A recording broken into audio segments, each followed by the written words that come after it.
uravye uyu munsi wahariwe iburimyi twashitse kuja turambe uburimyi bwo guterera gute mu bijanye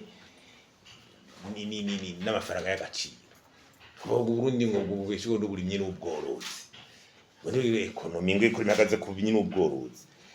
Kera ibiterwa njabuka amazi, ikawa, ipampa n'icayi. Ubipampa yoyo irikivugwa. Muri raporo yasohotse ya BERB ibiterwa ubu tugirako cyavuze ngo principal produit d'exportation ni kawa n'icayi buke ngo n'impuze n'amabuye y'agaciro soko ubutare nabwo amahera yabwo ubwo burazi kumengo kwinjira mu gihugu vyabaye nk'umugani ugacura none ya kawa dufise yo kawa tuvuga tuti niyo dufise ngo valeur ajoutée kuva kera ukaraba ahi none nico dufise gifise valeur ajoutée ukaraho kigize uriyumvira none twebwe abarundi twiyumvira ipama ryo ryumva ryagira iri kiboneka mu exportation cura abaronika umwimbu genda usubira inyuma rokoro yo kwimbura ikawa neza mu Burundi 50,000 toni iheruka mu 82 kuvuga ngo washize ikawa imbere ikawa gushika no munsi ifatire ko niyo iboneka ma exportation ubiro dushorira imbere ugiye ukarabamwe bita Rwanda rutegeza kugira entretien iyo kawa itaronka umwavu engrais iyo kawa izotera imbere gute iyo kawa ya makampanye yo gupompa no kugira iki atakiba campagne de désinsectisation za kera zahora zi kera harama campagne yo gupompa ikawa katika ubu nibiba gusubiriza imivyaro ishaje haro deredo b'imivyaro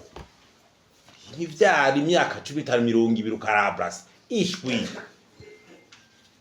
haro n'amakaba ashobora kwatuti bashobora kwiga ushobora kubara n'ibiterwa bimwe kugira kubera iyi si yacu ari ntoyi twimbura ibiterwa mbumbarugo bibana na njabuka amazi aba monitere y'abankadika kera warona ba monitere dikafe bari abakurikirana bari nyibikawa ikawa udapoma ikawa utarodera imivyari ikawa utaha engrais mugabo ukagumwa ngo ikawa ngo tuko turodera ngamba dovize kwishorera hanze nubu hari amastock yo mwaka uheze yara atashotse no kwishorera nanke twaronse kwishorera hanze kwishura abarimyi turetse ivy'igicu wasanga n'ubundi ari gitogito kubahimba biciye ku mugani none uwo muri iyumvire umurimyi yashoye ikawa kuva mu kwa kabiri amashuri agira atangure mu kw'icenda atarabona ubufaranga ikawa ijeje no kumuha roveni amashuri agira atangure rentrée scolaire bage bate gushora mu kwa kabiri bisanzwe premier paiement y'ikawa yaba mu kwa gatanu yanyuma yaba mu mpera zo kumunana baravuga ngo ariko bagira digitalisation ngo bagira gute none abakuri isoko canke bagira iki kandi bariyumvira impact iyo digitalisation y'inyarusa ngire gute mugabo uwo murimyi agira aje kwa kideni aje mu migwazo ya kideni kugira abana ku ishuri yagumya shori kabi yararusha yarayikore mugabo akaba atarabona urukuta abantu bo kwikubita gashi ico kintu kikava mu nzira nibo kwikubita gashi